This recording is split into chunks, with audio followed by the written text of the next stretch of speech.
Shalom Bapak Ibu yang dikasihi Tuhan, kita jumpa kembali dalam FWF Osaka, Firman Fellowship, obrolan santai keluarga Allah.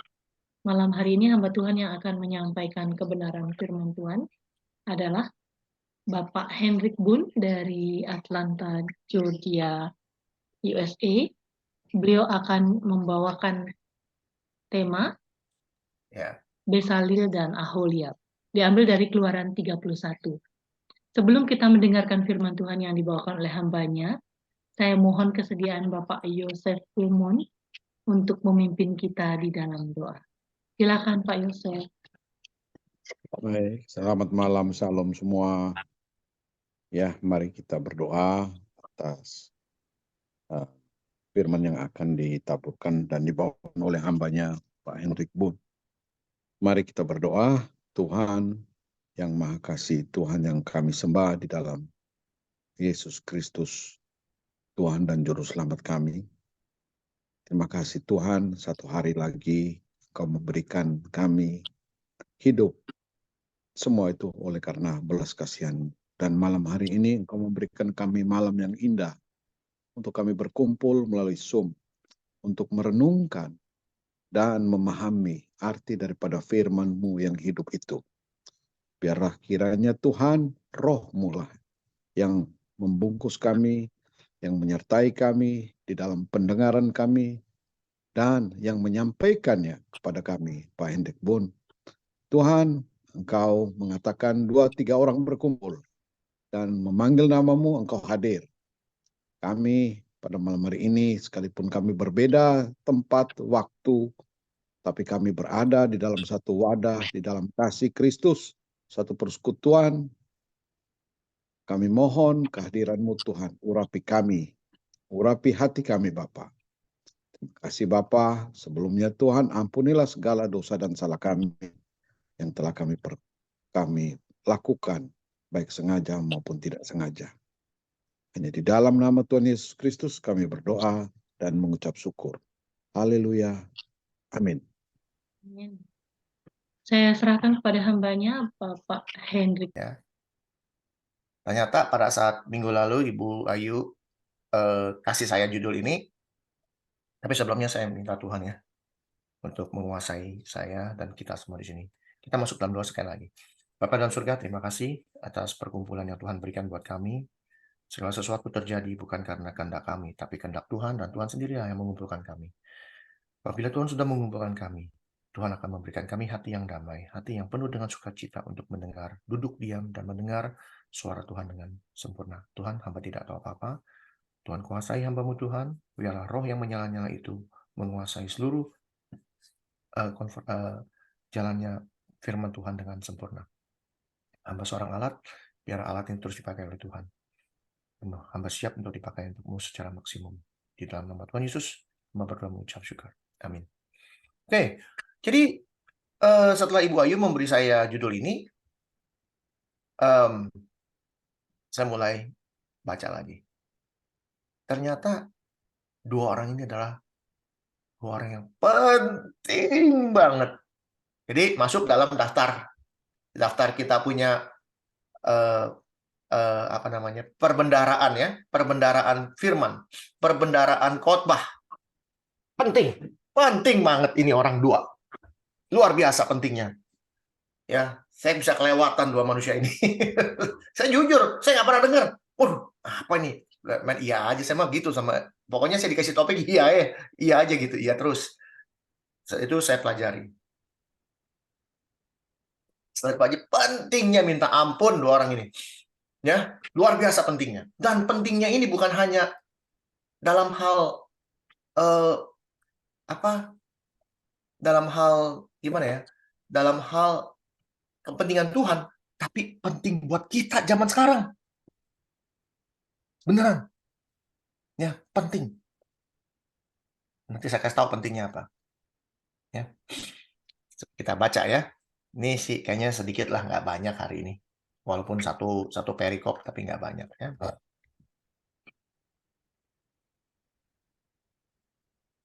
Ya, Keluaran 31. Bezalel dan Aholiab ditunjuk. Ya. Nah, lihat.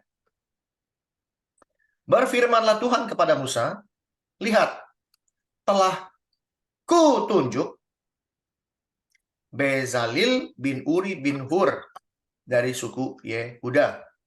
Dan telah kupenuhi dia, Bezalil, dengan roh Allah. Dengan keahlian dan pengertian dan pengetahuan dalam segala macam pekerjaan. Untuk apa? Untuk membuat berbagai rancangan supaya dikerjakan dari emas, perak, dan tembaga. Untuk mengasah batu permata supaya ditata, untuk mengukir kayu, dan untuk bekerja dalam segala macam pekerjaan. Stop sampai sini. Ada orang namanya Bezalil bin Uri bin Hur. Ditunjuk Tuhan. Ditunjuk Tuhan. Bukan hanya ditunjuk Tuhan, tapi telah dipenuhi dengan roh Allah. Ini dia. Cerita ini adalah cerita di mana Musa ya disuruh bikin tenda. Ya, tenda sementara sebelum mereka sampai ke tanah Kanaan. Jadi Musa ini disuruh Tuhan bikin tenda untuk orang Israel itu menyembah Tuhan. Dan di dalam tenda itu ada perabotannya. Ya, perabotannya macam-macam. Ada meja lah, ada batu permata ini, ada lilin, ada ini, macam-macam. Dan itu dirancang, blueprint digambar, ya, rancangannya digambar, udah gitu dibuat, udah gitu diasah sama orang yang namanya Bezalil ini. Penting banget. Penting banget. Rumah Tuhan yang sementara ini, tenda ini yang ada di gurun nih, di gurun, itu dibuat oleh satu orang namanya Bezalil dan satu orang lagi namanya Aholiab. Dua orang ini yang bikin. Mastermind-nya si Bezalil. Ya. Yang menjadi inspirasi di sini adalah telah kupenuhi dia dengan rohku. Jangan samakan kita hidup dalam roh. Dipenuhi Tuhan, ya, dipenuhi Tuhan, dipenuhi roh Tuhan dengan hidup di dalam roh, kelihatannya mirip-mirip. Ternyata ini dua hal yang berbeda. Ya. Dua hal yang berbeda.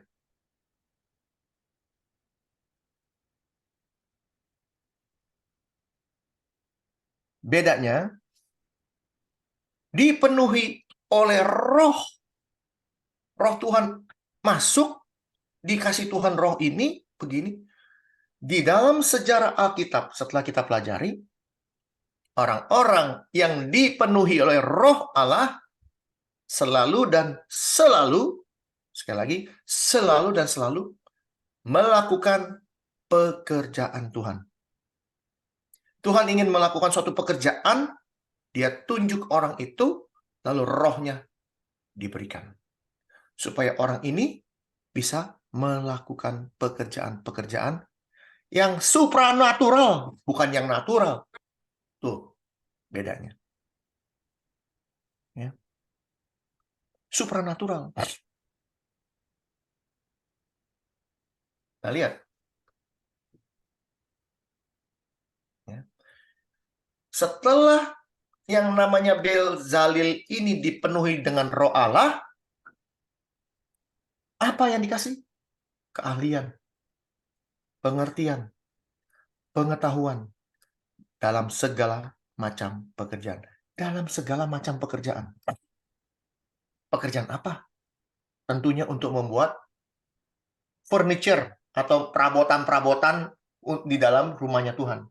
Membuat berbagai rancangan, bikin blueprint. Jadi sebelum dibikin, ada orang model-model kayak begini nih. Kalau mau bikin sesuatu, nggak pakai gambar, langsung aja nih, ambil tanah liat, bikin toto, oh jadi gelas. Bukan berarti dia penemu, dia cuma iseng-iseng aja. Tapi kalau orang yang rancang, dia penemu. Rancang, ini blueprint. Penemu dia. Dia bikin. Bedain sama orang iseng-iseng, ya. Cuman iseng-iseng bikin, oh jadi apa nih ya? Orang nggak pernah lihat nih apa ya? Kayaknya bisa berguna. Oh piring namanya, ya udah. Sampai hari ini kita sebut piring gitu misalnya. Bukan penemu gitu loh. Kalau cuman orang merancangkan, saya butuhnya ini nih, saya butuhnya ini. Apa yang harus saya buat? Ya, nggak ada orang ya bikin motor nggak pakai rancangan. Nggak ada. Digambar dulu rodanya, mesinnya. Pertama mesinnya gini itu digambar, dirancang, baru dia bikin. Nggak ada orang iseng-iseng bikin jadi motor, nggak ada. Ya, nggak ada. Yang jadi gerobak, pasti itu. Ya, bukan motor, karena dia nggak tahu bikin mesin gimana. Ya. Supaya dikerjakan dari emas, perak, dan tembaga. Lihat, pekerjaan terbuat dari emas, pekerjaan terbuat dari perak, dan pekerjaan terbuat dari tembaga. Kalau kita hidup zaman sekarang nih ya, kita bicara hidup zaman sekarang. Yang namanya melakukan pekerjaan emas, perak, dan tembaga, itu mesti punya teknologi. Harus ada. Teknologinya apa? Ya kita nggak tahu. Bukan saya bukan orang ahli. Tapi kita bisa tahu. 3 benda material ini benda yang sangat berharga. Bernilai. Kita nggak bisa memakai sembarangan. Emas itu sulit. Mesti dibakar dengan suhu beberapa derajat. Ini keahlian-keahlian yang dahsyat. Lalu dikatakan mengasah batu permata. Bayangin. Di sini ada bapak-bapak yang suka main batu permata ya. Kecubung segala macam, terus apa safir. Itu waktu dibikin itu bukan tiba-tiba jadi udah begitu enggak. Dulu batu besar bulat diasah, dipotong segala macam. Sekarang zamannya pakai laser. Bagus. Dulu diasah. Gimana cara ngasahnya, pakai apa juga saya nggak tahu ngasahnya. Mengasah batu emang gampang? Nggak gampang. Ya. Supaya ditata untuk mengukir kayu, bekerja dalam segala macam pekerjaan. Ya. Yang paling penting di sini, kupenuhi dia dengan Roh Allah. Kenapa saya bilang penting di mula-mula? Banyak dari kita yang merasa kita nggak bisa apa-apa. Betul? Saya membaca ini berkali-kali. Saya berpikir bahwa orang yang namanya Bezalel dan Aholiab ini orang yang nggak tahu apa-apa. Tuhan ingin membuat perabotannya. Tuhan ingin membuat semua perabotan-perabotan yang ada di dalam rumahnya Tuhan sesuai dengan gambar yang ada di surga. Tidak ada satu orang pun yang bisa pernah atau pergi ke sana melihat. Ya, ada di mana tuh ayatnya? Ibrani 8, jangan-jangan. Kita lihat Ibrani 8 ya.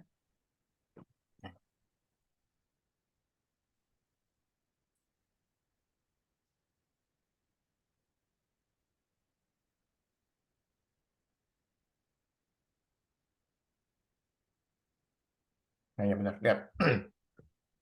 Pelayanan mereka adalah gambaran dan bayangan dari apa yang ada di sorga. Gambaran dan bayangan apa yang ada di sorga. Gambarnya udah ada di sorga. Sama seperti yang diberitahukan kepada Musa ketika ia hendak mendirikan kemah. Tuh. Pada saat Musa ingin mendirikan sebuah kemah, gambarnya sudah ada di sorga. Tinggal di copy ke dunia ini bikin. Ingatlah, demikian firman-Nya, bahwa engkau membuat semuanya itu menurut contoh yang telah ditunjukkan kepadamu di atas gunung itu. Ini bukti bahwa Tuhan ingin membuat perabotannya di dalam rumah ini pakai orang. Dan orang ini nggak pernah lihat perabotan Tuhan kayak apa. Contoh yang di surga itu kayak apa. Untuk menjadikan perabotan ini, Tuhan sendiri yang turun tangan. Lewat ciptaannya. Kita ini ciptaan Tuhan, ya, sering banget merasakan bahwa kita tuh nggak tahu apa-apa. Ya. Sering banget kita merasakan bahwa kita ini, aduh Tuhan, saya nggak bisa melayani Tuhan, saya cuma bisa punya uang, saya kasih uangnya gini. Ya, ini banyak sekali dari kita ya merasa kita tuh nggak bisa apa-apa. Termasuk saya loh. Dulu saya nggak kepikir loh saya bisa ngajar begini.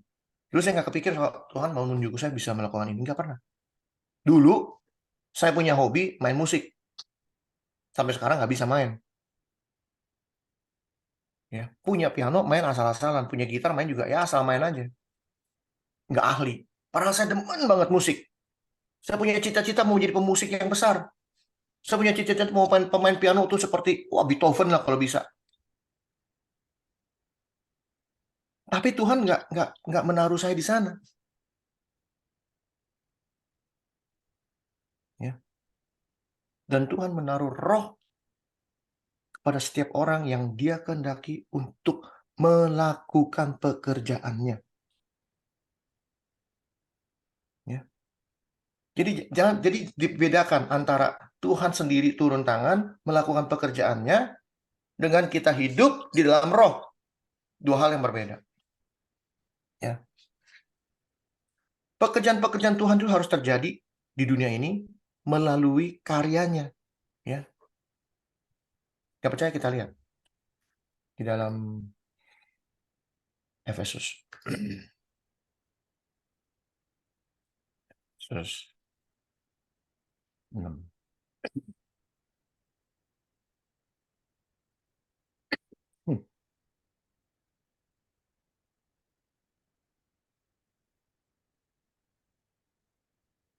Sebenarnya dua ya.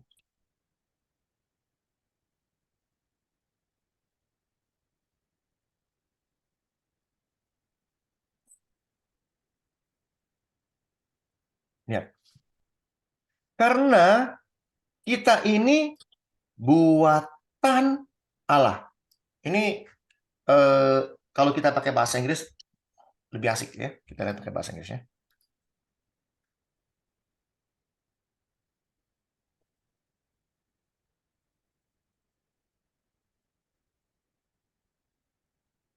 Ayat 10.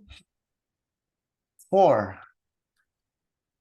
karena we are His workmanship.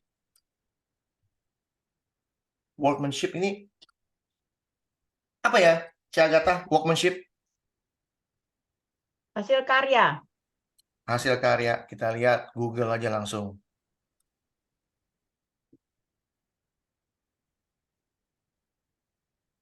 Pembuatan, ya, keahlian Tuhan.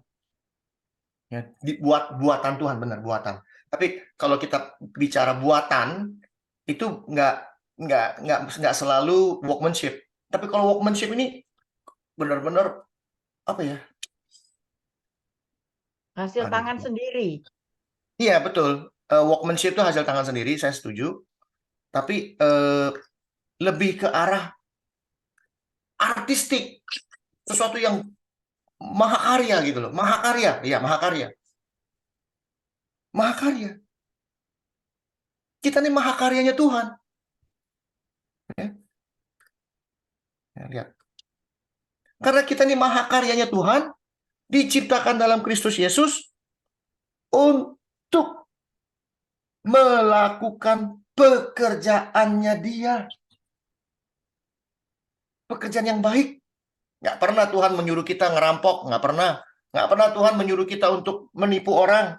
Tuhan nggak pernah menyuruh kita untuk berzina.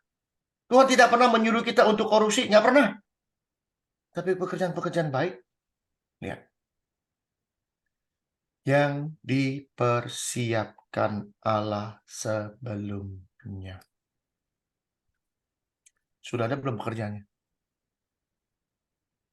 Pekerjaannya sudah ada di depan mata. Sudah ada. Pekerjaan yang dahsyat ini semua ada di depan mata kita. Tinggal kita mau atau enggak.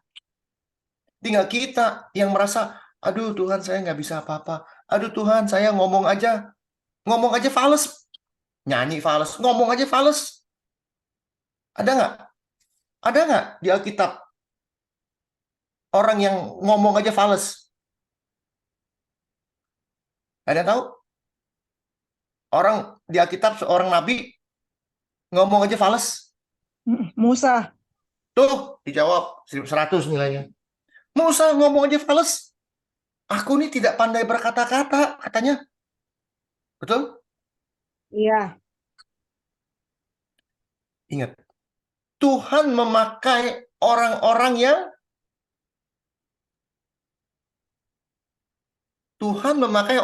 yang titik-titik-titik untuk melakukan pekerjaannya. Yang kekurangan. Itu kira-kira bukan orang kekurangan, orang yang nggak bisa minder, yang apa-apa, merasa dirinya minder. orang yang nggak bisa apa-apa, orang yang nggak tahu apa-apa. Kalau Haleluya. Tuhan, kenapa? Haleluya. Iya. Dengan menaruh roh Allah kepada orang yang nggak tahu apa-apa, lalu pekerjaan-pekerjaan yang dibuatnya itu benar-benar dahsyat. Wah. Mau lihat dahsyatnya di mana? Kita lihat.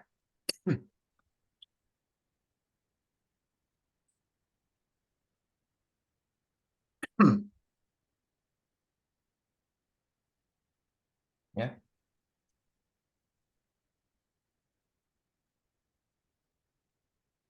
Tapi Daud telah mengangkut tabut Allah dari Kiryat Yearim ke tempat yang disiapkannya bagi tabut itu, sebab ia telah memasang kemah untuk tabut di Yerusalem. Jadi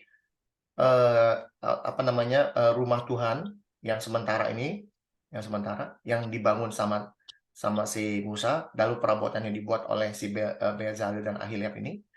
Namun mesbah tembaga yang dibuat Bezalel bin Uri bin Hur, ini orang yang sama, masih ada di sana, di depan kemah suci Tuhan. Maka kesanalah Salomo dan meminta petunjuk Tuhan. Ya. Dari Musa sampai Daud, berapa lama? Mengalami banyak macam aneh-aneh, tapi masih bertahan di sana. Kalau itu masih ada, dengar-dengar masih ada ya, sampai detik hari ini, yang namanya tabernakelnya Tuhan di gurun itu masih ada. Kalau belum diambil sama orang atau dirampok orang, dijadiin barang berharga atau diambil sama pemerintah setempat, dimasukkan ke museum. Pekerjaan-pekerjaan tangan buatan si Bezalel ini. Orang mencatat ini buatan Bezalel, tapi firman Tuhan mencatat ini buatan Tuhan sendiri, karya Tuhan sendiri. Efesus menjawab, yang sudah dipersiapkan Tuhan. Pekerjaan-pekerjaan yang di dalam dunia ini sudah ada. Tinggal Tuhan tunjuk orangnya mau atau enggak. Jadi, mulai hari ini, jangan minder sama Tuhan. Jangan pernah tak merasa, saya nggak tahu apa-apa Tuhan. Saya nggak bisa loh ini. Ngomong aja fales Tuhan. Jangankan mau ngomong Tuhan. Ya, mata saya ini kurang bagus Pak Tuhan, mata saya agak sedikit gimana gitu. Ya, Tuhan pakai. Sejarah Alkitab mencatat Tuhan memakai orang-orang yang culun-culun, alias bahasanya culun-culun, orang-orang yang kurang. Tapi dalam sejarahnya itu dikatakan mereka menjadi orang yang besar. Ya. Daud, siapa dia? Ngangon kambing. Ya. Tuh Daud. Ngangon kambing. Siapa lagi? Elisa. Lagi tidur, enak-enak, dipanggil. Elisa, siapa nih saya? Siapa lagi? Petrus.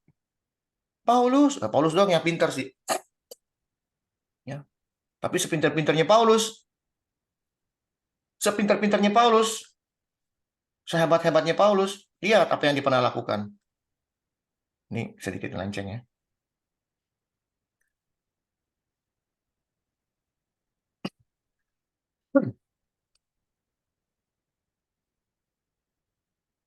Seperti yang telah kubuat dahulu, artinya dia sudah lakukan.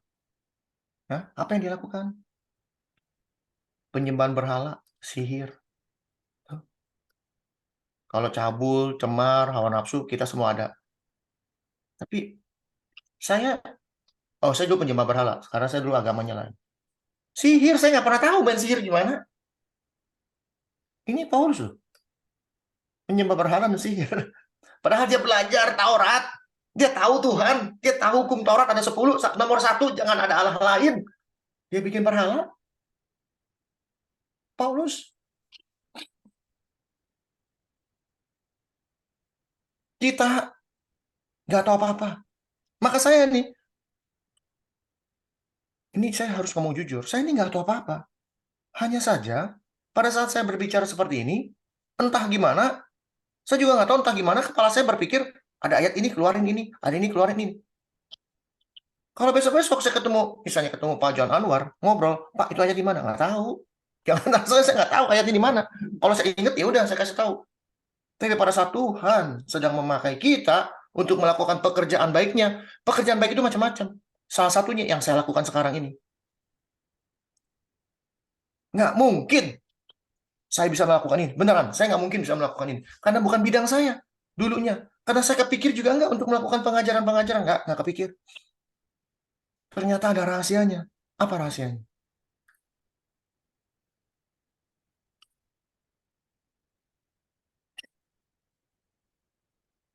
Rahasianya ini.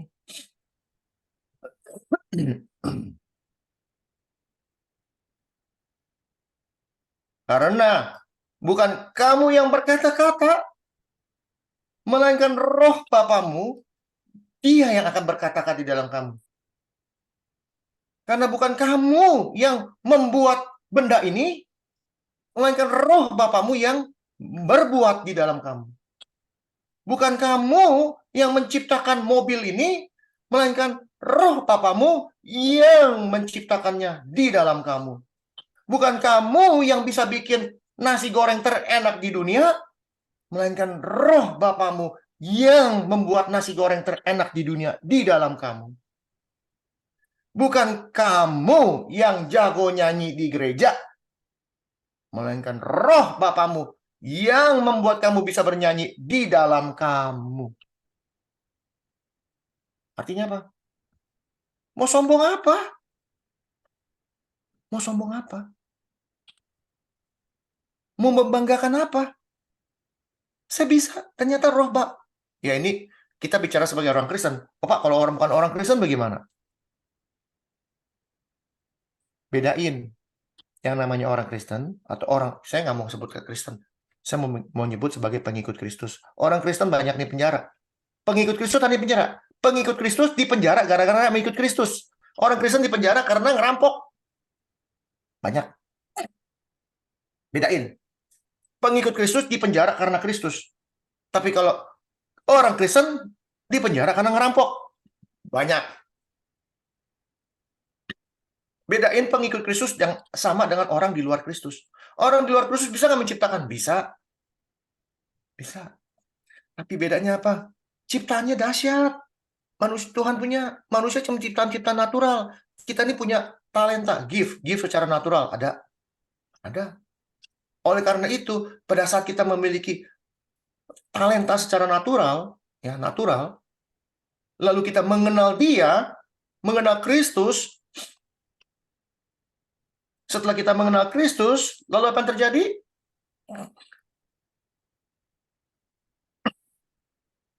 Kalau kita sudah mengenal Kristus dengan benar, ya, saya bicara dengan benar, kita mengenal Dia dengan baik, apa yang terjadi? Jikalau kita hidup oleh roh,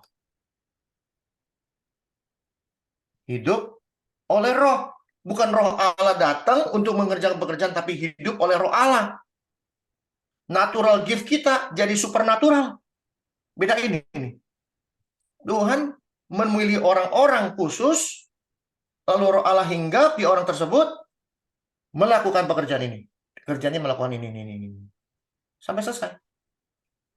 Oh, berarti roh Allah keluar lagi? Enggak. Kenapa?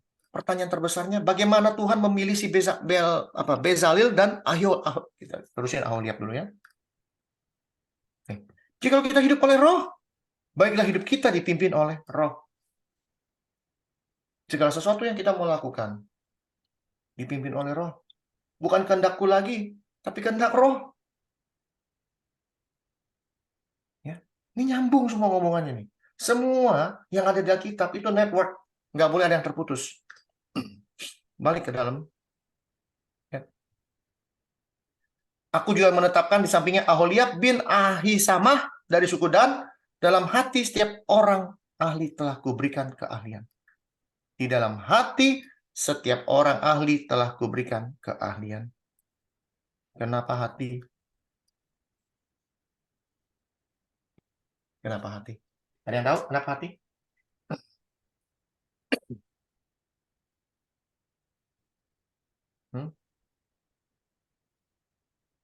Ada yang tahu kenapa hati? Dalam hati setiap orang telah kuberikan keahlian. Kenapa hati? Pertanyaan. Karena murni, Tuhan melihat hati. Oke. Pertanyaan. Orang bikin pesawat pakai pikiran? Pakai otak? Yes. Alkitab mengatakan lain. Pakai hati. Keahlian dalam hati. Artinya apa? Bedanya, orang dunia mikir, bikin. Tuhan, Efesus 2 tadi jelas, yang sudah dipersiapkan Tuhan pekerjaannya, sudah ada. Jadi pas Tuhan memberikan keahlian dalam hati, nggak perlu mikir, dari sini langsung ke kepala. Hati yang mengendalikan kepala. Kalau hati yang mengendalikan kepala, yang dibuat kepala, semua untuk melakukan pekerjaan baik. Setuju? Efesus 2 tadi. Tapi kalau hatinya tidak ditulis keahlian dari Tuhan sendiri, apa yang terjadi kalau orang bikin sesuatu? Bom atom. Tuhan suruh bikin bom atom buat memusnahkan manusia. Pekerjaan baik? No.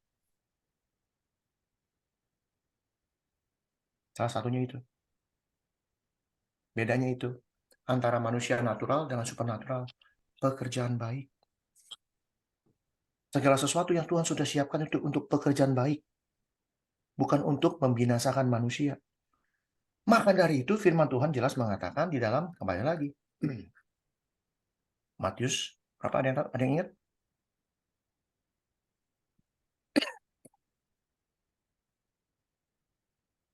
Karena dari hati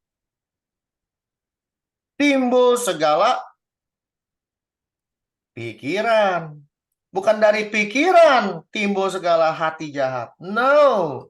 Hati timbul segala pikiran jahat, pembunuhan, perzinahan, percabulan, pencurian, sumpah palsu, hujat.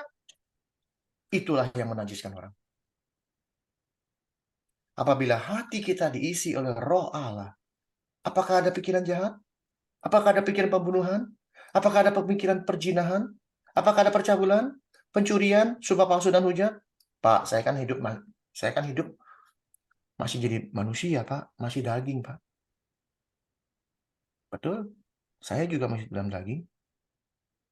Tapi apakah perbuatanmu itu menunjukkan ada Roh Allah di hatimu?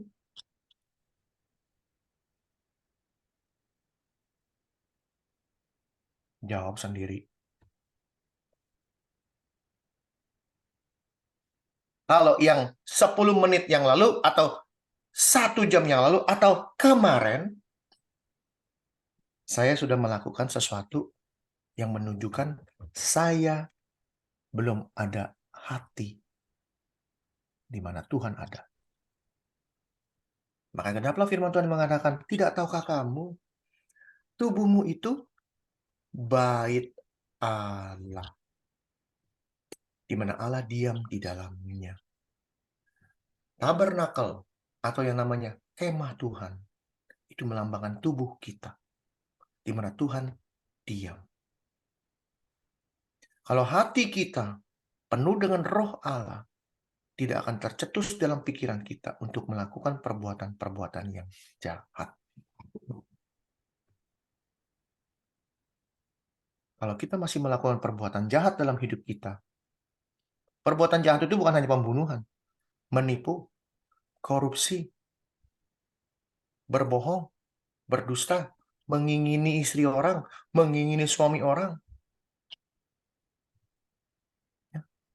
Yang main-main loh.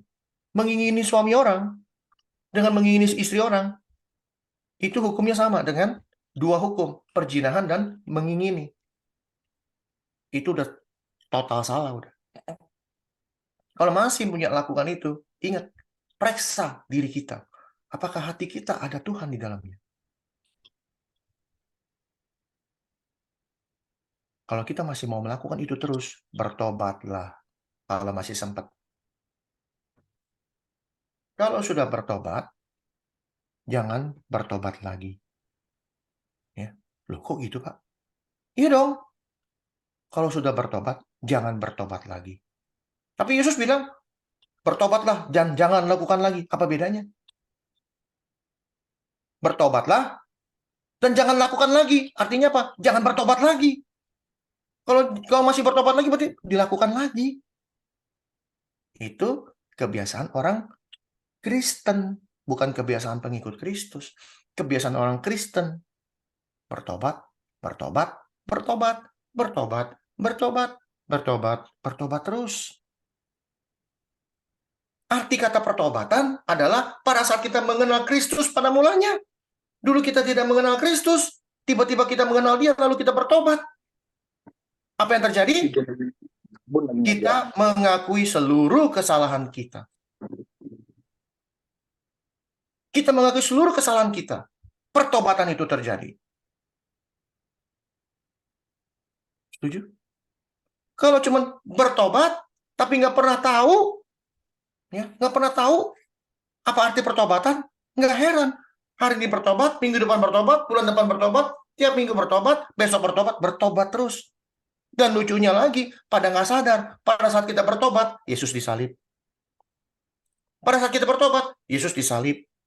Pada saat kita bertobat, Yesus disalib. Mau berapa kali Yesus disalib? Di mana sejarahnya Yesus disalib berkali-kali? Nggak ada, Yesus disalib sekali cukup. Untuk siapa? Untuk kita. Untuk apa? Untuk keselamatan kita. Ya. Ini baru segini aja nih, kita udah panjangnya kemana-mana nih. Terus lanjut. Ya. Jadi, bedain. Aku penuhi dia dengan roh Allah, dengan kita hidup di dalam roh Allah. Bedain. Ya. Ini ngomong-ngomong, ada teman saya dari New York, namanya si Michael. Dia baru datang ke New York ya. Selamat datang Michaelnya. Lalu, kita lihat. Ya, ini disebut kemah pertemuan, tabut untuk hukum, tabut ini, segala macam ya. Perabotan kemah, meja, perkakas, kandil emas. Nah, ini perbuatan-perbuatan yang dua orang ini lakukan. Ya. Pakaian, bla bla bla bla bla bla. Minyak korban tepat seperti yang telah kuperintahkan kepadamu, haruslah mereka membuat semuanya. Ya. Lanjut. Ini Ibu Ayu ngasih saya satu perikop nih, nggak main-main. Berfirman Tuhan kepada Musa, katakanlah kepada orang Israel demikian, akan tetapi hari-hari Sabatku harus kamu pelihara.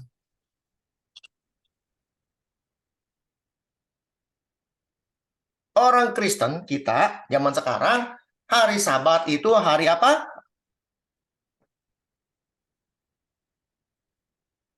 Dari Senin sampai Minggu, hari Sabat hari apa? Ada yang bisa jawab? Sabtu.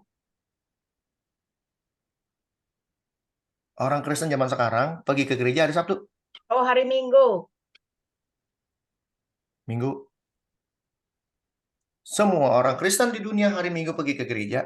Dan mereka menganggap bahwa hari Sabatnya orang Kristen adalah hari Minggu. Kagak ada catatannya hari Minggu, nggak ada. Yang ada Sabtu. Orang Yahudi itu Sabtu. Jadi saya orang Yahudi dong. Ya. Hari Sabatnya Tuhan itu hari Sabtu. Perpindahan dari Sabtu kepada Minggu itu di Pergamus. Jembatannya Pergamus. Wahyu 2. Di mana tuh Pergamus? Ya, di Turki. Ada apa di Turki? Konstantinopel. Ya. Konstantinopel merubah dari paganism, apa itu paganism? Penyembahan berhala, orang Romawi menjadi pengikut Kristus. Kristen, mengkristenkan seluruh dunia. Dan yang satu ini tidak pernah dilupakan, yaitu merubah sabatnya orang Yahudi menjadi sabatnya orang Romawi. Hari Minggu. Menyembah matahari. Sunday. Penyembahan matahari dilakukan oleh orang-orang Romawi zaman dahulu. Dan ini tidak pernah berubah. Untuk mengambil hati orang-orang Romawi untuk bisa mengenal Kristus, maka dibikinlah hari liburnya orang Romawi Minggu dijadikan Sabat. Itu fakta sejarah. Kalau mau komplain, jangan komplain saya. Komplain yang nulis sejarah. Ya, saya cuma ngasih tahu sejarah. Kalau ada orang ngasih tahu sejarah, contohnya misalnya Bapak proklamasi kita, proklamator kita, Bapak Hatta dan Soekarno. Kalau ada yang komplain, silakan komplain sama penulis naskah atau penulis buku sejarah. Karena itu yang kita pelajari melalui sejarah. Jadi kalau saya bilang itu gara-gara mereka, silakan telusuri. Ada Google, sekarang lebih keren lagi ada ChatGPT, AI yang bisa ngasih tahu. Silakan. Itu sejarah. Jadi kalau orang Kristen bilang hari Minggu adalah hari Sabat, dan lucunya lagi, orang Kristen zaman sekarang yang bilang hari Minggu hari Sabat, bilang apa? Kalau kamu ikutin Sabatnya orang Yahudi, kamu orang kadrun.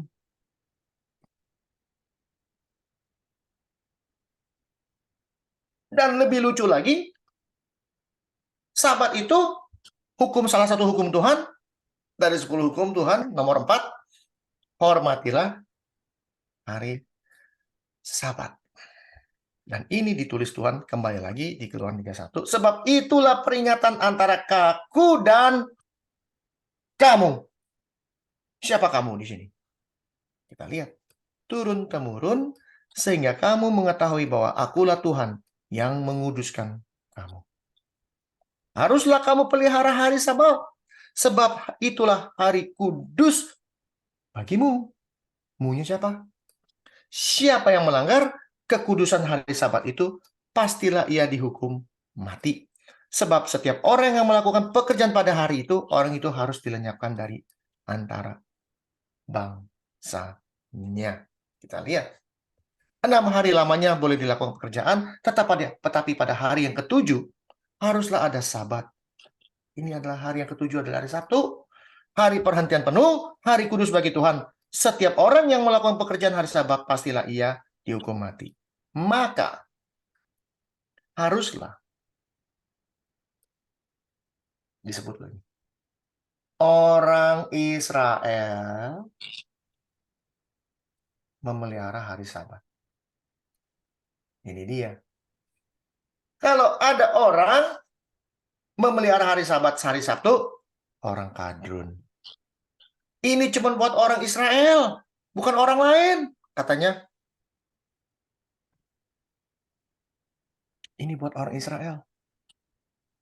Bukan buat orang di luar Israel. Jadi kita bukan orang Israel, kita nggak perlu melakukan hari Sabat. Bahkan hari Sabat itu sudah dilakukan oleh Yesus di kayu salib. Taurat sudah dilakukan Yesus di kayu salib. Gereja zaman sekarang, gereja yang sangat lucu. Lucunya apa? Ada satu teologi namanya teologi transfer. Transfer theology. Apa itu transfer theology? Ya, ini pelajaran. Transfer teologi yaitu, yang gampang bahasanya, kita ini gereja sekarang, zaman sekarang punya gereja, adalah orang Israel. Kita adalah Israel. Jadi, yang namanya orang Israel zaman dulu, dibikin perubahan, namanya transfer, ditransfer menjadi gereja. Jadi gereja menganggap dirinya Israel. Jadi gereja memilih hukum-hukum yang mana yang bisa dipakai di gereja. Oh, ini bisa masuk, ini bisa masuk, ini boleh, ini boleh. Ini boleh ada, boleh enggak. Yang ini boleh ada, boleh enggak. Yang ini boleh ada, boleh enggak. Tapi yang ini boleh ada yang dipilih. Supaya bisa masuk ke dalam pengertian kita ini bangsa pilihan. Bangsa yang diurapi. Kita lihat. Dari mana asalnya? Galatia 6. Ayat 6 kalau nggak salah ya.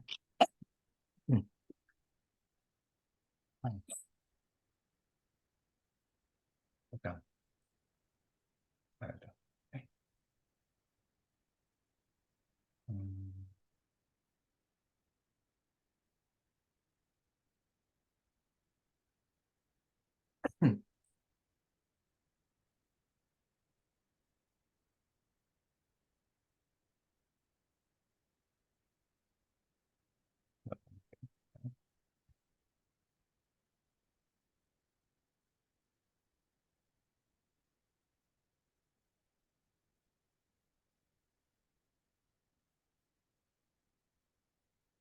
Nah, ini.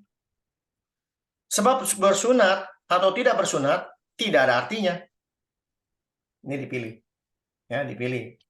Kalau orang Israel bersunat, saya nggak perlu bersunat. Udah nggak ada artinya, kata Paulus. Kita orang Israel yang tidak bersunat. Tetapi menjadi ciptaan baru, itulah yang ada artinya. Inilah sebagai dasar yang namanya transfer teologi. Dan semua orang yang memberi dirinya dipimpin oleh patokan ini, turunlah kiranya damai, sejahtera, dan rahmat atas mereka dan atas Israel milik Allah. Jadi kita ini ditransfer atas Israel dan atas mereka. Gereja sama Israel sama. Ada transfer. Hadiah-hadiahnya Tuhan, rewardnya Tuhan, segala berkat-berkat Abraham turun kepada kita karena kita keturunan Israel melalui Kristus, melalui Abraham. Buat saya lucu. Lucunya apa? Mau mengambil hukum-hukum, contoh yang paling gampang, hukum apa? Hukum persembahan, perpuluhan. Persembahan dan perpuluhan hanya ditulis di Perjanjian Lama. Perjanjian Baru nulis, Paulus yang tulis. Ya. Tapi nggak ada yang pernah mau baca kalau Paulus menulis ini.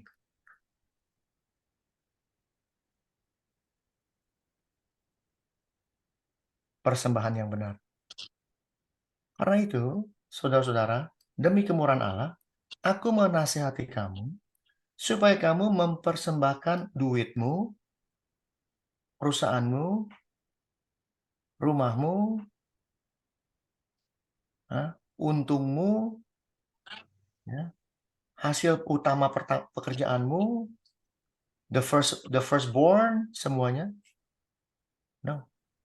tubuhmu sebagai persembahan yang hidup, yang kudus, yang berkenan kepada Allah.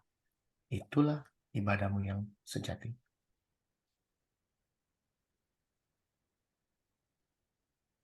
Kita adalah orang-orang Israel. Zaman Perjanjian Baru. Perjanjian Baru ikutin Paulus. Paulus bilang, ya udah, persembahkan tubuhmu. Nggak perlu lagi kamu persembahkan tubuhmu. Ya tapi kan Malaiki bilang kita harus ada persembahan dalam Tuhan. Oke, kita buka Malaiki. Perjanjian Lama loh. Comot-comot, itu namanya transfer teologi. Dicomot semua untuk kepentingan gereja. Ayat berapa yang paling terkenal? 3:10. Ya.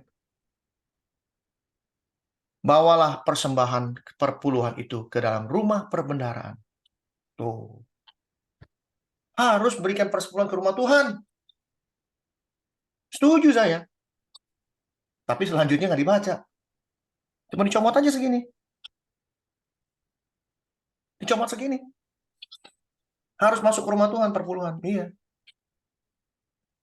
Untuk apa, bos? Saya lagi butuh duit nih, jujur ngomong. Hari ini saya lagi butuh duit. $10.000 untuk pelayanan Tuhan. Ada yang mau ngasih? $10.000. Ada yang mau ngirim? untuk pelayanan?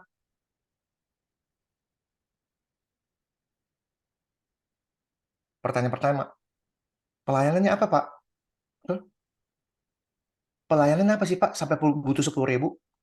Itu orang yang bisnismen. Bisnisnya mikir 10.000, buat gue kecil nih, tapi gue mau tahu pelayanan apa? Lu cuma sebut pelayanan apa? 10.000. 10.000 itu berapa ya duit sekarang? Berapa ya? Duit Indonesia berapa sekarang? 10.000. Apa ya? Berapa sih sekarang dolar Amerika? Kira-kira 150 juta, Pak Henrik. 150 juta. Pak Herman mau kasih saya 150 juta buat pelayanan. Wow. Pasti bertanya dulu juga, seperti pertanyaan tadi Pak Henrik bilang kan. Buat apa? Pelayanan apa? 150 juta. Emang duit kecil? 150 juta, betul nggak? Ya, Untuk pelayanan apa? Tanya dulu pelayanan apa. Tanya. Sama. Bawa semua persembahan itu ke rumah perbendaharaan. Untuk apa? Ada jawabannya, supaya. Ini supaya. Ini itu untuk apa? Supaya ada persediaan makanan di rumahku dan ujilah aku. Ini yang ngomong Tuhan sendiri. Firman Tuhan semesta alam. Apakah aku tidak membukakan bagimu tingkap langit dan mencurahkan berkat kepadamu sampai berkelimpahan? Kalau kamu menaruh uang kamu di gereja, di rumah Tuhan, maka aku akan menghardik bagimu belalang pelahap supaya jangan dihabisi, bla bla bla bla bla bla bla. Tapi supaya ada persediaan makanan di rumahku. Loh, kok makanan di rumah Tuhan? Kasih tahu saya di gereja di Indonesia, saya nggak perlu sebut yang di Amerika, di Indonesia, yang buka 24 jam, 7 hari 7 malam. Yang lampunya nyala terus. Dan pintunya nggak pernah dikunci, bahkan ditaruh gembok, bahkan dikasih pagar, pagarnya dirantai, digembok pula. Yang buka 24 jam gerejanya, lampunya nyala terus, ada pekerjanya di dalam, masak 24 jam, 7 hari 7 malam, dan setiap malam ada orang miskin, ada janda-janda, ada anak yatim piatu, gembel, orang yang tinggal di jalanan, tidur di dalam gereja 24 jam, 7 hari 7 malam. Kalau ada satu gereja, kasih tahu saya. Saya taruh duit saya di sana. Ada nggak? Kira-kira?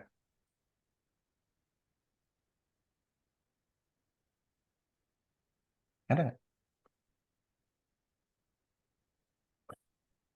Kalau nggak ada, jawaban dari tangan kita masing-masing. Tujuan rumah Tuhan adalah harus ada makanan. Karena Tuhan memberitahu ya di dalam hukumnya. Orang miskin, janda, anak yang piatu, dan orang asing. Ini harus, 4 ini harus ada. Kalau ada macam-macam masalah tentang makanan mereka, yang ada di pikiran mereka, rumah Tuhan. Karena di rumah Tuhan ada makanan. Orang dipacu, orang Israel dipacu untuk memberitahu bangsa lain atau siapapun dia, 4 jenis manusia ini, kalau you nggak punya makanan, datanglah ke rumah Tuhanku. Rumahnya Tuhan Abraham, Ishak, dan Yakub. Karena di situ disediakan Tuhan makanan. Dan di situ ada orang Lewi yang kerja 24 jam. 7 hari 7 malam, shifting ganti-gantian. Kenapa? Rumah Tuhan lilinnya nggak boleh mati, rotinya nggak boleh habis, yang namanya percikan darah mesti terus.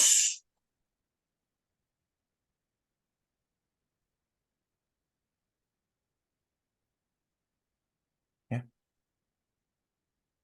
Jadi gereja transfer. Tapi sesuatu yang fondasi, yaitu hari Sabat, yang mau dilakukan. Karena terbentur dengan tradisi Romawi.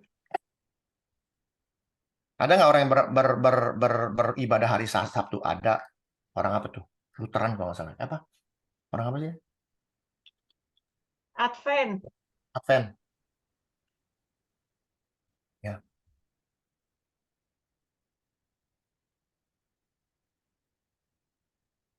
Dan kita ya, yang sudah hidup di dalam roh. Nah, kembali lagi nih, hidup dalam roh. Kita tinggalkan roh Allah hingga untuk melakukan pekerjaan baik, tapi kita hidup dalam roh untuk melakukan segala kehendak Dia yang sudah dipersiapkan Allah sebelumnya. Tapi ada gereja, ya, jemaatnya semuanya merasa sudah punya talenta yang luar biasa. Begini begono, wah saya bisa ini, saya bisa ini. Wah, jadi dahsyat katanya. Apa kata Paulus?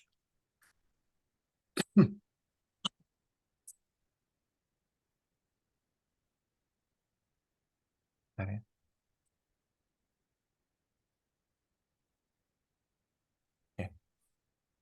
Apa kata Paulus?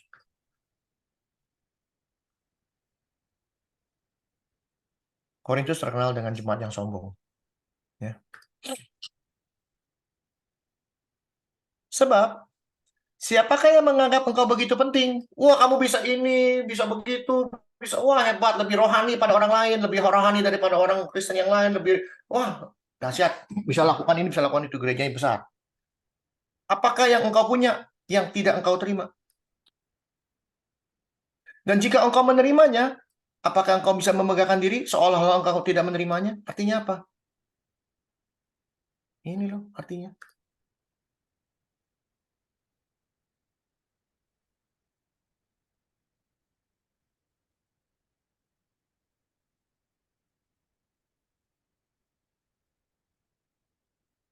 Yang dipersiapkan Allah sebelumnya.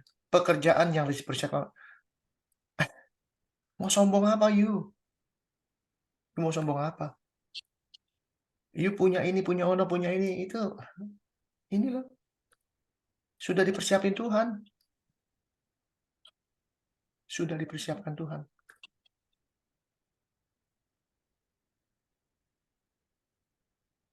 Ya. Jadi, kita walaupun kecil, kita walaupun nggak bisa apa-apa, kita walaupun tidak terhitung di dalam barisan orang-orang hebat, tidak terhitung dalam orang-orang pintar, tidak terhitung oleh dunia yang sangat dahsyat ini. Kita cuma orang kecil yang ya melewati hari begini dan begitu. Jangan pernah berpikir Tuhan tidak bisa memakai kita. Siap-siap. Karena orang yang kayak begini masuk dalam daftarnya Tuhan untuk dipakai melakukan pekerjaannya Tuhan, pekerjaan baik yang supranatural. Siap-siap.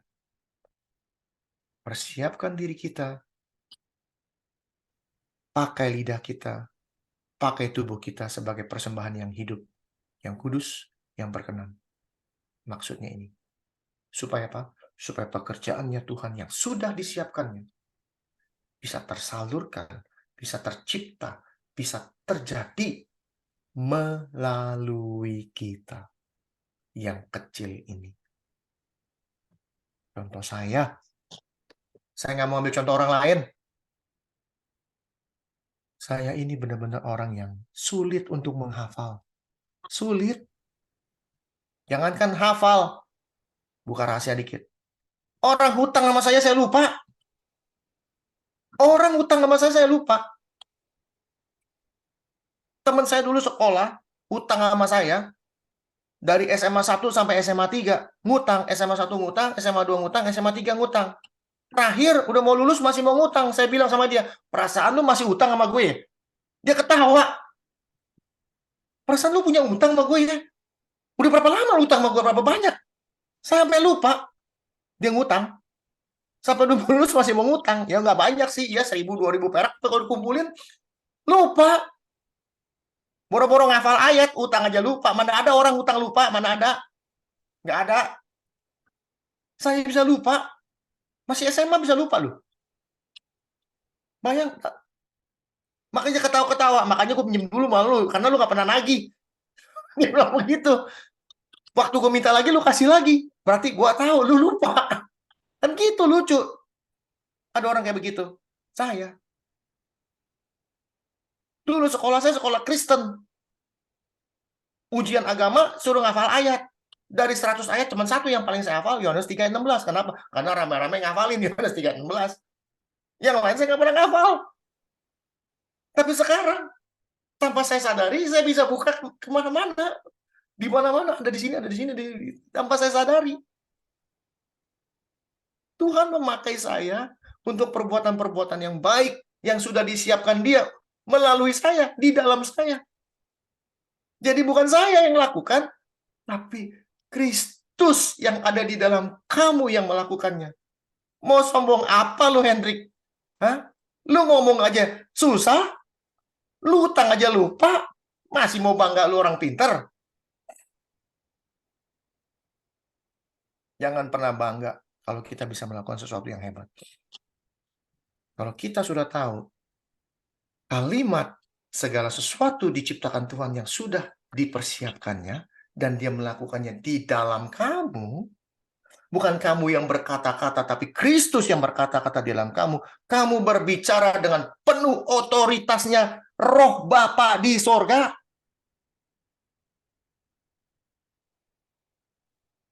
Yang main-main. Omongan saya kadang-kadang suka keras.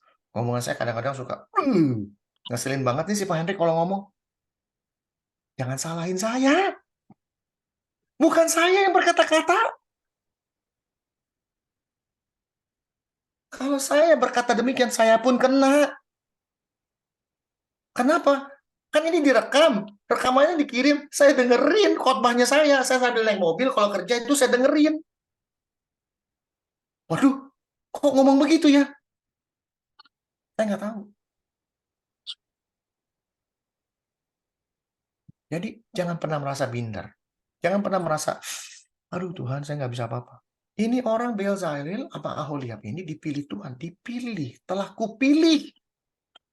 Tapi untuk bisa dipilih, syarat utama adalah mundur Efesus 1. Sebab di dalam Dia Allah telah memilih kita sebelum dunia dijadikan. Kita ini semua, bukan si Abigail doang, bukan si Aholiab, bukannya si Agatha Hendrikman, bukan. Semua kena. Sebelum dunia dijadikan, artinya apa? Aduh. Kentut pun, maaf nih bahasanya, kentut pun belum jadi, gitu loh. Manusianya belum jadi. Dunianya belum jadi, sudah ada programnya Tuhan. Tuhan sudah memilih kita dengan programnya Dia. Apa programnya? Supaya kita kudus, tak bercacat di hadapannya, dengan memberikan persembahan-persembahan dan perpuluhan. Enggak.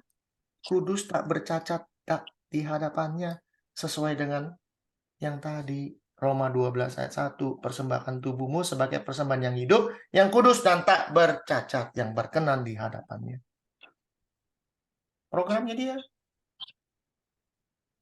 Mau Pak, ini predestinasi dong Pak. Predestinasi dari langit. Orang-orang predestinasi itu orang-orang paling kesian. Kenapa? Mereka menyembah Tuhan yang milih. Nih, melencang dikit. Milih. You masuk neraka, you masuk surga. Saya kalau zaman dulu ada orang Kristen yang ngajarin saya, Tuhannya bisa milih. Sampai hari ini saya bukan orang Kristen. Ngapain? Menyembah Tuhan yang bisa milih. Lu masuk surga, masuk neraka. Syaratnya apa? Nggak ada syarat. Jawabannya apa? Kedaulatan Tuhan. Wow. Saya paling benci sama orang ngomong kedaulatan Tuhan. Kalau ditanya nggak bisa jawab kedaulatan Tuhan. Ditanya nggak bisa jawab kedaulatan Tuhan. Ini buat apa? Ini buat apa? Buang aja sampah. Semuanya kedaulatan Tuhan. Ini buat apa? Ini buat apa? Ini ada jutaan huruf. Miliaran mungkin huruf di dalam satu buku ini. Ditanya pasti ada jawab. Pasti ada jawaban. Pasti. Saya jamin. Ini baru segini bukunya nih. Dari buku 66 ini nih, kita udah bisa menjawab segala macam. Tapi kalau kita kembali mundur ke zaman sejarah, bukunya ribuan. Bukunya berapa banyak?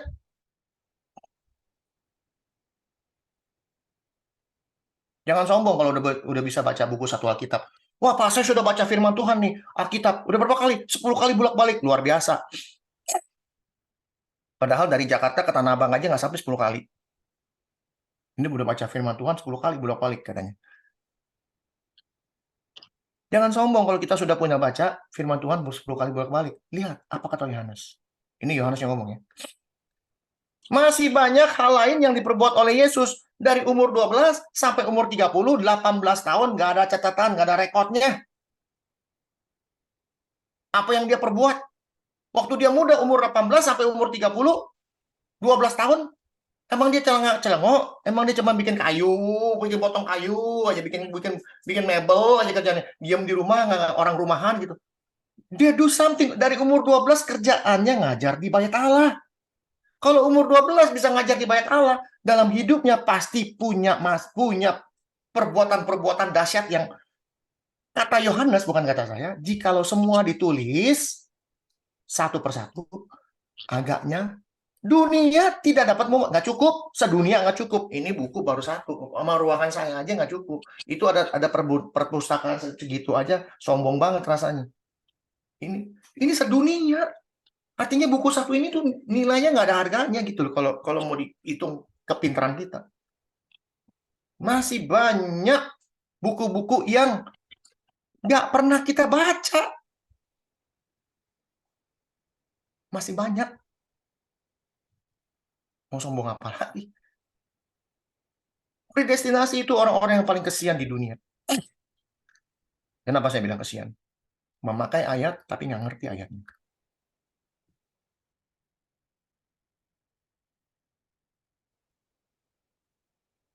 Lihat tuh Pak, telah dipilih sebelum dunia dijadikan. Betul? Oke, saya setuju dengan kamu, predestinasi. Silakan. Syarat utama untuk bisa dipilih oleh Tuhan, yaitu supaya kita kudus, tak bercacat. Sudahkah Anda hidup kudus? Sudahkah Anda hidup tak bercacat celah di hadapannya? Belum Pak, ya sudah, masuk neraka dijamin. Sudah dipilih Tuhan. Kalau kamu nggak melakukan dua ini, kamu sudah dipilih Tuhan, masuk neraka, dijamin. Itu jamin 100%. Predestinasi itu.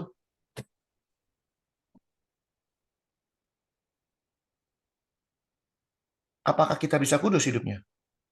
Apakah kita bisa tak bercacat di hadapannya? Apa kata firman Tuhan? Bukan kata saya. Kalau mau nyalain Tuhan, jangan nyalain saya. Setiap orang yang tetap berada di dalam dia, tetap artinya hidup bersama dia, hidup oleh roh, bukan aku lagi yang hidup, tapi Kristus yang hidup, tidak berbuat dosa lagi. Apa itu dosa? Dosa ialah pelanggaran hukum Allah. Pelanggaran perintah Allah. Kalau ditanya orang, apa alasan nomor 1, kalau ada nomor 0, Adam dan Hawa jatuh ke dalam dosa. Jawabannya, melanggar hukumnya Tuhan, melanggar peraturannya Tuhan, melanggar perintahnya Tuhan. Nggak percaya, kita buktikan.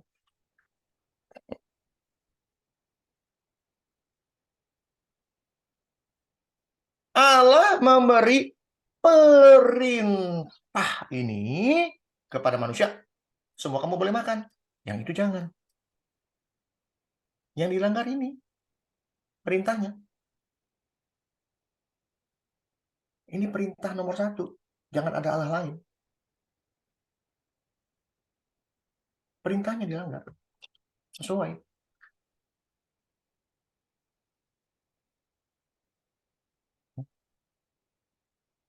Besok-besok kita bicara tentang dosa. Ya.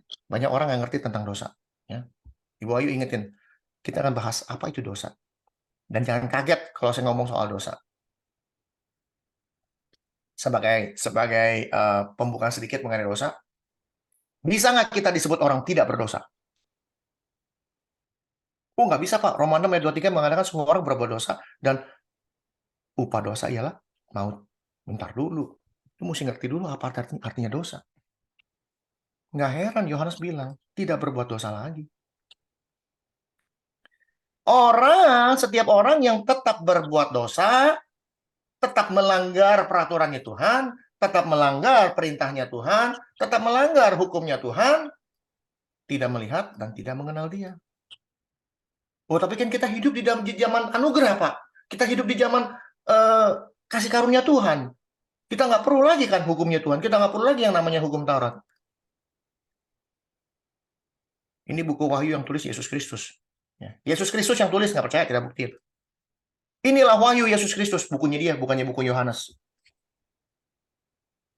Jadi kalau mau pinter sekalian, jangan tanggung-tanggung.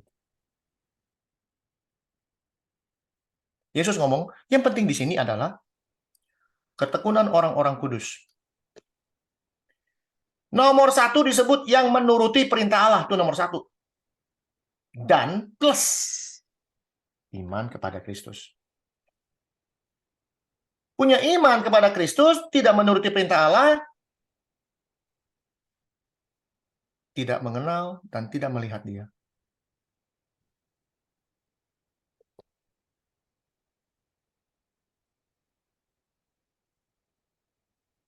Ya. Untuk bisa dipilih, walaupun kita kecil, kita nggak tahu apa-apa. Untuk bisa masuk dalam daftarnya Tuhan, dipilih untuk melakukan pekerjaan-pekerjaan besar. Siapa yang tidak mau melakukan pekerjaan besar untuk Tuhan? Semua orang punya impian. Terutama kita sebagai orang pengikut Kristus. Berimpi-impi, pengen dipakai Tuhan secara luar biasa. Syarat nomor 1, hidup kudus, tak bercacat celah, lakukan semua perintah Tuhan. Kita sudah diselamatkan oleh Kristus. Tugas Kristus menyelamatkan kita. Tugasnya Dia. Keselamatan sudah kita pegang, tapi peraturan jalan terus. Ikutin. Punya keselamatan, peraturan nggak diikutin, apakah bisa selamat? Nanti yang tanya. Kan Tuhan. Yesus jangan dianggap karcis. Jangan. Sama juga karcis dunia fantasi. Kalau masuk dunia fantasi, di depan ditulis nih. Maling, jambret, penjina, pencuri, penyembah berhala tidak boleh masuk dunia fantasi. Begitu. Koruptor nggak boleh masuk dunia fantasi. Begitu. Enggak. Beli karcis 50.000, kasih karcisnya ke depan loket, disobek, lu boleh masuk. Lu mau jambret kek, lu mau penjina kek, lu mau koruptor kek, lu mau apa, boleh masuk karena punya karcis. Apa begitu? Surga. Karcisnya mana? Yesus Kristus. Pak, saya punya karcis Yesus Kristus. Masuk. Dulu hidupnya apa? Penjina. Dulu hidupnya koruptor. Dulu hidupnya tukang tipu. Tapi punya Yesus. Masuk. Gitu. No. No. Jangan salah paham. Jangan salah paham. Nggak ada ajaran yang namanya percaya Yesus, masuk surga. Yesus sendiri mengatakan, lakukan perintah Allah, iman kepada saya, kamu masuk. Itu penting. Kalau enggak, ya. Yang terakhir, Keluaran 31. Dan Tuhan memberikan kepada Musa setelah ia selesai berbicara dia di Gunung Sinai. Kedua loh batu yang ditulis oleh jari Allah. Yang ditulis oleh jari Allah. Allah yang tulis. Saya sebutkan sekali lagi. Allah yang menulis. Hukumnya Allah, Tuhan sendiri yang tulis. Zaman sekarang gereja coba menghapus yang namanya Ulangan 5. 10 firman yang ditulis Tuhan. Ini yang mau dihapus gereja. Kita hidup oleh kasih karunia. Kita bukan hidup di bawah hukum Taurat. Tuhan tulis dengan tangannya sendiri, dibilang nggak laku. Karena nggak ngerti. Karena bacanya salah. Hukum Taurat ada 613. Buktiin. Jangan ngomong doang. Oh, di sini. Betul, dicomot di sini, dicomot di sini, dicomot. Totalnya 613. Tapi yang ayatnya dari 1 sampai 10 lengkap. Tuh, 10 firman depan mata. Nih, jangan ini, satu parakop ini semua. Jangan mencuri ini. Satu perikop ini, lengkap. Yang ini ada 10, kan total 613. 603-nya itu comot sini, dicomot di sini. Jadi 613. Itu pun 603 buatan manusia. buatan manusia. Jadi, kalau dikatakan hukumnya Tuhan, peraturannya Tuhan, dosa adalah melanggar hukumnya Tuhan. Nah, ini masuk lagi.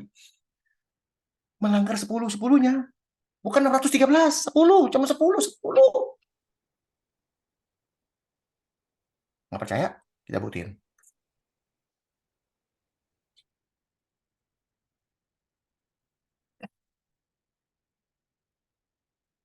Markus. Ya. Datanglah orang Farisi mencoba Yesus bertanya, apakah seorang suami diperbolehkan menceraikan istrinya? Jawab Yesus kepada mereka. Apa perintah Musa kepadamu? Musa ini Tuhan. Bukan, manusia. Perintah Musa, bukan perintah Tuhan. Ditanya, perintah Musa apa? Jawab mereka, Musa memberi izin menceraikannya dengan membuat surat cerai. Ini peraturan manusia. Apakah Tuhan memberikan kita bercerai? Justru karena ketegaran hatimu lah, maka Musa harus tulis perintah ini buat kamu. Karena kamu tuh dodol. Nggak mau tahu. Tuhan nggak pernah ngajarin kamu bercerai. Sebab pada awal dunia, Allah, bukan Musa, Allah menjadikan mereka laki-laki dan perempuan. Ini perintahnya Tuhan. Sebab itu laki-laki akan meninggalkan ayahnya dan ibunya bersatu dengan istrinya. Sehingga keduanya menjadi satu daging. Demikianlah mereka bukan lagi dua, melainkan satu. Karena itu apa yang telah dipersatukan Allah tidak boleh diceraikan orang. Diceraikan manusia. Tapi Musa harus tulis karena kamu dodol. 10. Cuma 10 hukumnya. Buatan manusia sama buatan Tuhan beda. 10. Lakukan itu, jalankan itu, siap-siap dipilih Tuhan. Siap-siap melakukan perbuatan-perbuatan yang kita nggak pernah kepikir dalam hidup kita. Contohnya saya, bisa begini. Saya punya teman namanya Michael, dia tahu my life. He knows my life. Hidup saya seperti apa dulu. Dia tahu. Ya. Nanti Michael bilang, dulu kan lu begini, dulu kan begitu. Iya. Saya harus akui, ya memang iya. Dulu kan lu begini, dulu kan begitu. Betul. Tapi sudah tahukah kamu, saya yang sekarang seperti apa? Mari kita duduk, belajar. Belajarlah seperti aku. Kata Paulus, bukan kata saya. Sekarang saya berani mengatakan, belajarlah seperti saya. Kenapa? Aku hidup benar, tak bercacat di hadapan Tuhan. Maukah kamu begitu? Paulus begitu. Paulus memberikan contoh yang baik, supaya dia bisa mengajar dengan baik. Tuhan memberkati, kiranya Tuhan membuka pikiran kita. Jangan membuat kita mengecilkan, kata Pak Freddy, jangan kita membatasi roh Allah, kuasa Allah dengan ketidakmampuan kita.